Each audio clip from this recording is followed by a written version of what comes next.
आज प्रधानमंत्री नरेंद्र मोदी ने राम मंदिर में प्राण प्रतिष्ठा की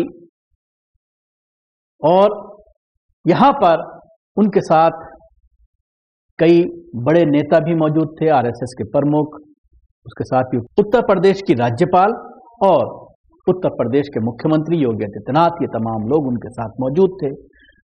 84 सेकंड के मुहूर्त में श्री राम लला की स्थापना की गई। गर्भगृह में प्रधानमंत्री नरेंद्र मोदी के अलावा आरएसएस प्रमुख मोहन भागवत, यूपी के गवर्नर आनंदीबेन पटेल और मुख्यमंत्री योगी आदित्यनाथ भी मौजूद थे। इस मौके पर प्रधानमंत्री नरेंद्र मोदी ने लोगों को संबोधित भी किया, राष्ट्र से उन्होंने बात की, जिसको तमाम चैनलों ने इस स्पीच को चलाया है।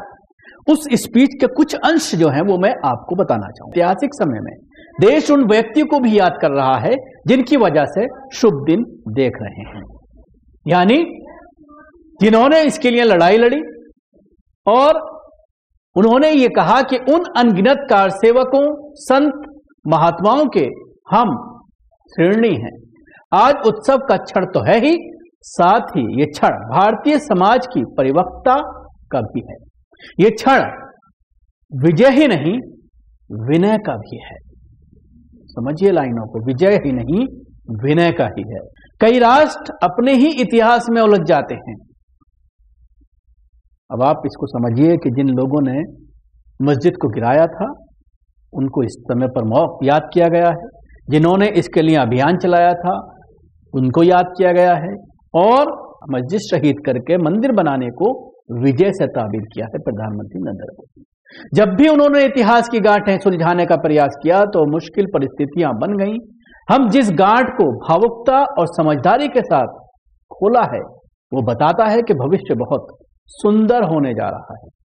एक एक लाइन को समझने की जरूरत है। कुछ लोग कहते थे कि राम मंदिर बना तो आग लग जाएगी। राम मंदिर किसी आग को नहीं, ऊर्जा को जन्म दे रहा है। ये समन्वय उज्जवल भविष्य के पथ पर बढ़ने की प्रेरणा लेकर आया है। राम आग नहीं ऊर्जा है, राम विवाद नहीं, राम समाधान है। राम सिर्फ हमारे नहीं सबके हैं, राम वर्तमान नहीं अनंत काल है।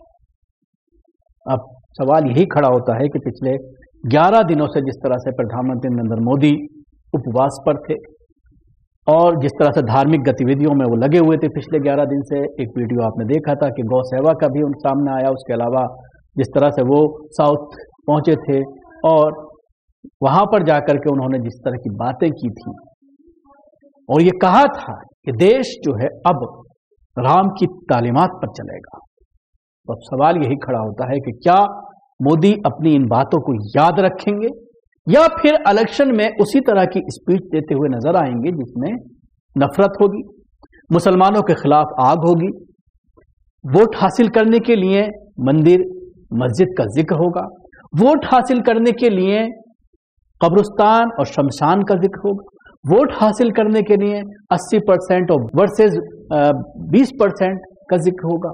अगर ये तमाम चीजें आपको अभी लोकसभा के इलेक्शन में आने वाले स्टेज से नजर आएंगी, रैलियों से नजर आएंगी, तो फिर आप अंदाजा लगा सकते हैं कि किस तरह से कहने में और वोट हासिल करने के लिए किस तरह से अपनी ही बात से ये लोग पलटते हुए नजर आते हैं।